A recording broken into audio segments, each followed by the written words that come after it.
Hello everyone, my name is Damini and welcome to my channel. तो जो बच्चे CUET exam के बारे में जानना चाहते हैं कि सीयूईटी एग्ज़ाम क्या है, क्या उसका एग्ज़ाम पैटर्न है और क्या उसका सिलेबस है, तो आज उन बच्चों के सारे क्वेश्चंस एंड क्वेरीज सॉल्व होने वाली है इस सेशन के थ्रू। तो चलिए हम पढ़ते हैं आज की सीयूईटी एग्ज़ाम होता क्या है। CUET is common university entrance test. मतलब अगर आपको अपने बीएससी में, अगर आपको अपने एमएससी में, अगर आपको अपनी पीएचडी में एडमिशन लेना है और किसी प्राइवेट यूनिवर्सिटी में लेना है या किसी सेंट्रल यूनिवर्सिटी में लेना है, तो आप इस एग्ज़ाम को दे सकते हो, तो उसके थ्रू आपको एडमिशन मिल जाएगा। अब जो सीयूईटी एग्ज़ाम है उसको कंडक्ट कौन करवाता है? सीयूईटी एग्ज़ाम को एनटीए कंडक्ट करवाता है, that is your national testing agency.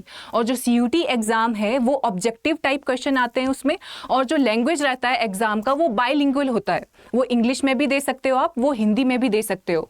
अब बहुत सारी स्टूडेंट्स का ये डाउट रहता है कि we will go either for CUET और आईसीएआर जेआरएफ। इस वीडियो में हम specifically CUET PG agriculture science के बारे में बात करने वाले हैं। तो अगर हम सीयूईटी के बारे में बात करें, इसका पेपर कंपैरेटिवली जेआरएफ के कंपैरिजन में थोड़ा सा इजी रहता है। जेआरएफ का लेवल थोड़ा हाई रहता है, उसमें बेसिकली आपको स्टेटमेंट वाइज क्वेश्चन देखने को मिलते हैं, बट सीयूईटी में आपको डायरेक्ट क्वेश्चन भी देखने को मिल जाते हैं। तो आईसीआर के थ्रू जो आपको यूनिवर्सिटीज़ मिलती हैं वो आपको वही यूनिवर्सिटीज़ मिल सकती हैं जो आईसीआर के द्वारा एक्रीडिएटेड है। सीयूईटी में जो यूनिवर्सिटीज़ हैं वो आईसीआर द्वारा एक्रीडिएटेड नहीं है। तो अब हम आगे पढ़ेंगे कि क्या सीयूईटी पीजी एग्रीकल्चर एग्ज़ाम का पैटर्न है, किस तरीके से, क्या इसके सिलेबस है और किस तरीके से हमारी प्रेपरेशन स्ट्रेटजी होनी चाहिए अगर हमें ये एग्ज़ाम देना है। तो इस पहले हम बात करते हैं इसके एग्ज़ाम पैटर्न के बारे में। तो एग्ज़ाम पैटर्न में स्पेसिफिकली क्या है, इसमें 75 क्वेश्चंस आपको देखने को मिलेंगे और उन 75 क्वेश्चन को आपको 90 मिनट में कवर करना पड़ेगा। After that is the syllabus. तो सिलेबस में बेसिकली क्या है, सिलेबस में सिलेबस से पहले आपका है कि मार्किंग स्कीम किस तरीके से और क्या इसका एलिजिबिलिटी क्राइटेरिया है। मार्किंग में आपको बेसिकली जो एक क्वेश्चन है वो आपका 4 नंबर का होगा और इसमें नेगेटिव मार्किंग है। अगर आप उस क्वेश्चन को गलत करते हो तो आपका 1 नंबर कट हो जाएगा अलॉन्ग विद दैट 4 नंबर। तो बेसिकली अगर मैं बोलूँ तो सिंपल है कि हर क्वेश्चन जो है वो 4 मार्क्स कैरी करते हैं और for each incorrect response 1 mark will be deducted. अगर उसके बाद हम एलिजिबिलिटी क्राइटेरिया की बात करते हैं कि क्या एलिजिबिलिटी रहने वाली है इस एग्जाम की, तो बेसिकली आपकी बीएससी एग्रीकल्चर में होनी चाहिए, 4 साल आपने बीएससी एग्रीकल्चर की होनी चाहिए, या आपकी 4 ईयर बीएससी एग्रीकल्चर ऑनर्स होना चाहिए, और आपकी ओजीपीए जो है वो 6 होनी चाहिए आउट ऑफ 10, मिनिमम 6 होनी चाहिए आउट ऑफ 10। तो that was its marking scheme and eligibility criteria. After that we will move to the syllabus. अब सिलेबस में क्या कौन कौन से सब्जेक्ट इसमें आएंगे, that is your agronomy, genetics and plant breeding, soil science and agricultural chemistry, plant physiology, entomology, pathology और agricultural economics, mycology, agricultural engineering and statistics, agriculture extension education. तो ये 10 सब्जेक्ट आपके आने वाले हैं सीयूईटी एग्ज़ाम में। अब कुछ बच्चों के डाउट होते हैं कि अगर मैम मुझे अपनी एमएससी प्लांट ब्रीडिंग और जेनेटिक्स से करनी है तो क्या मुझे ये सारे सब्जेक्ट पढ़ने पड़ेंगे? तो हाँ, आपको ये सारे सब्जेक्ट पढ़ने पड़ेंगे, तो उसके थ्रू ही फिर आपका एडमिशन होगा। तो इसमें भी आपको स्पेसिफिकली 4-5 सब्जेक्ट ऐसे हैं कि वो बहुत इंपॉर्टेंट है। मेजॉरिटी ऑफ क्वेश्चन उन 4-5 सब्जेक्ट से ही आते हैं। जैसे आपका एग्रोनॉमी हो जाएगा, agronomy is very important, genetics and plant breeding हो जाएगा, सॉइल साइंस हो जाएगा, और इसके अलावा हॉर्टिकल्चर हो जाएगा या फिजियो हो जाएगा, एंटोपैथो हो जाएगा। ये टॉपिक जो है ये बहुत ही इंपॉर्टेंट है। आगे मैंने आपको बताया भी है कि इन टॉपिक में भी आगे इंपॉर्टेंट टॉपिक्स क्या हैं जो हमें नहीं छोड़ने एग्जाम के लिए। तो ठीक है, तो आगे चलते हैं एग्रोनॉमी में। एग्रोनॉमी में आपके इंपॉर्टेंट टॉपिक्स हैं कि principle of agronomy, cropping density क्या है, क्रॉपिंग पैटर्न क्या होता है, सस्टेनेबल एग्रीकल्चर के बारे में, इरिगेशन मैनेजमेंट के बारे में, या एग्रोमेट्रोलॉजी के बारे में, या different types of crops and it's cultivation की एग्रीकल्चर क्रॉप कौन कौन सी हैं। जैसे हम पढ़ते हैं कि राइस हो गया, वीट हो गया, मेज हो गया, इन सभी के बारे में हमने पढ़ना है कि उसकी कल्टीवेशन किस तरीके से होती है। तो ये सारे इंपॉर्टेंट टॉपिक हैं एग्रोनॉमी के, कि एग्रोनॉमी में ये टॉपिक तो आपको छोड़ने ही नहीं है। उसके बाद अगर हम बात करें हॉर्टिकल्चर की, हॉर्टिकल्चर में एक तो सबसे पहले प्लांट प्रोपेगेशन आ जाएगा।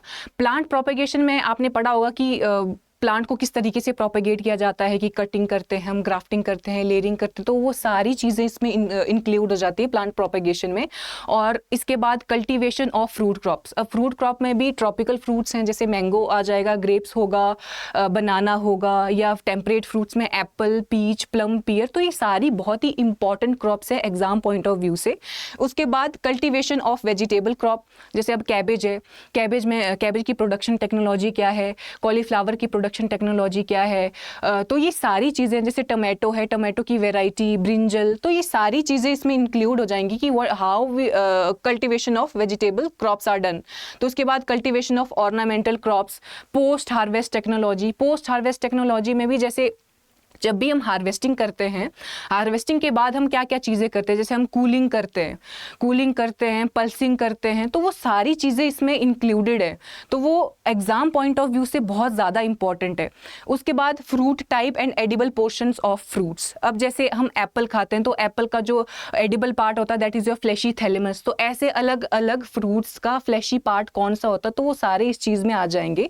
ये सारे बहुत ही इंपॉर्टेंट टॉपिक है हॉर्टिकल्चर के with respect to CUET PG agriculture science exam. After that चलते हैं हम सॉइल साइंस में, sorry genetics and plant breeding में। जेनेटिक्स और प्लांट ब्रीडिंग में बेसिक आपको पता होना चाहिए जेनेटिक्स का, कि जेनेटिक्स के बारे में मेंडल के लॉज आ जाएंगे उसमें। प्लांट ब्रीडिंग के बारे में कि what is the motive of doing plant breeding, या इसके अलावा ब्रीडिंग में हम पढ़ेंगे आगे म्यूटेशंस, क्रोमोजोम के बारे में, और हाइब्रिडाइजेशन के बारे में, हिट्रोसिस के बारे में, म्यूटेशन के बारे में, हाँ, और पॉलिनेशन के बारे में।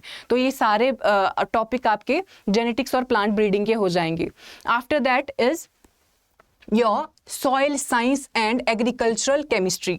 तो सॉइल साइंस में आपने देखा होगा कि प्लांट न्यूट्रिएंट से क्वेश्चन आ जाते हैं, मैन्योर एंड फर्टिलाइजर हो जाएगा, या डिफरेंट टाइप्स ऑफ सॉइल हो जाएगा, या फिजिकल प्रॉपर्टीज ऑफ सॉइल से क्वेश्चन मिलेगा, सॉइल कॉलॉइड से क्वेश्चन मिल जाते हैं, सॉइल इरोजन हो गया, प्रॉब्लमेटिक सॉइल। प्रॉब्लमेटिक सॉइल तो बहुत ही इंपॉर्टेंट टॉपिक है।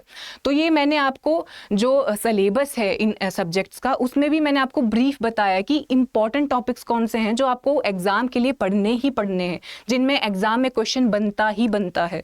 आफ्टर दैट सॉइल साइंस मैंने प्लांट फिजियोलॉजी के भी कुछ टॉपिक्स का लिखा है कि ऑस्मोसिस क्या होता है, इम्बिबिशन क्या होता है। टर्मिनोलॉजी बहुत पूछी जाती है प्लांट फिजियोलॉजी से, इम्बिबिशन, वाटर पोटेंशियल क्या होता है, या हम पढ़ते हैं डिफ्यूजन क्या होता है। तो ये सारी, या हम पढ़ते हैं एक्सोस्मोसिस, एंडोस्मोसिस, सारी वो चीज़ें। Definition part is very important with respect to plant physiology. और इसके अलावा फोटोसिंथेसिस, ट्रांसपीरेशन, रेस्पिरेशन, या प्लांट ग्रोथ रेगुलेटर के बारे में। प्लांट ग्रोथ रेगुलेटर में अलग अलग प्लांट हार्मोन्स कौन से होते हैं, उनका फंक्शन, उनके फंक्शन पे अक्सर क्वेश्चन पूछ लिया जाता है। और इसके बाद आप जैसे एंटोपैथो में स्पेसिफिकली आपके क्रॉप्स आ जाते हैं कि मेजर जो डिजीजेज हैं उनके सिम्टम पूछे जाते हैं, कि मेजर जो क्रॉप है उनकी डिजीजेज के सिम्टम पूछे जाते हैं। अगर आपके माइनर डिजीजेज पूछी जाएँ, तो अगर माइनर क्रॉप से क्वेश्चन पूछा जाता है तो उसकी डिजीज के बारे में पूछा जाता है, और अगर मेजर क्रॉप से पूछा जाता है तो उसके डिजीज के सिम्टम के बारे में पूछा जाता है। तो ये मैंने आपको बता दिया एग्जाम का मेन जो इम्पॉर्टेंट टॉपिक थे आपके। जैसे 10 एग्रीकल्चर के सब्जेक्ट आ रहे थे, उसमें से भी मेनली 4-5 थे। जैसे हमने एग्रोनॉमी बोला, या सॉइल साइंस बोला, हॉर्टिकल्चर बोला, प्लांट फिजियो बोला, या एंटोपैथो बोल दिया। तो that's all about this session कि अगर आपने CUET के बारे में अगर आपको प्रिपरेशन स्ट्रेटेजी बनानी है तो क्या क्या चीज़ें होनी चाहिए। तो सबसे पहले तो आपको एग्जाम पैटर्न उसका पता होना चाहिए कि क्या एग्जाम पैटर्न है, और दूसरा आपको उसका सिलेबस पता होना चाहिए। अगर आप इस एग्जाम के लिए प्रिपेयर करेंगे तो सबसे पहले आपको सिलेबस एनालाइज करना है, और सिलेबस एनालाइज करते वक्त आपको उसके कंसेप्ट्स पे ध्यान देना है। ऐसा नहीं है कि अगर आप उसके लिए प्रिपरेशन शुरू करने वाले हैं तो आपने वन लाइनर से शुरू किया। Firstly you have to go through concepts, concept के थ्रू आपको जाना पड़ेगा, उसके बाद आपको वन लाइनर में आना पड़ेगा, और उसके बाद आपको PYQ से जाना पड़ेगा। प्रीवियस ईयर के क्वेश्चन देखने पड़ेंगे कि लास्ट 5 ईयर में किस तरीके के क्वेश्चन आए हैं। फॉर एग्जाम्पल प्लांट ब्रीडिंग अगर मेरे पास सब्जेक्ट है तो हाइब्रिडाइजेशन से कौन क्वेश्चन आया है, म्यूटेशन से कैसे क्वेश्चन आया, तो हमें वो थॉरोली एनालाइज करनी पड़ेंगी चीज़ें कि किस तरीके का क्वेश्चन आता है। तो आई होप आपके लिए वीडियो बहुत ही यूजफुल रही होगी। अगर आपको मेरी वीडियो पसंद आई होगी तो do like, subscribe and share my channel. So that's all for today. Thank you so much.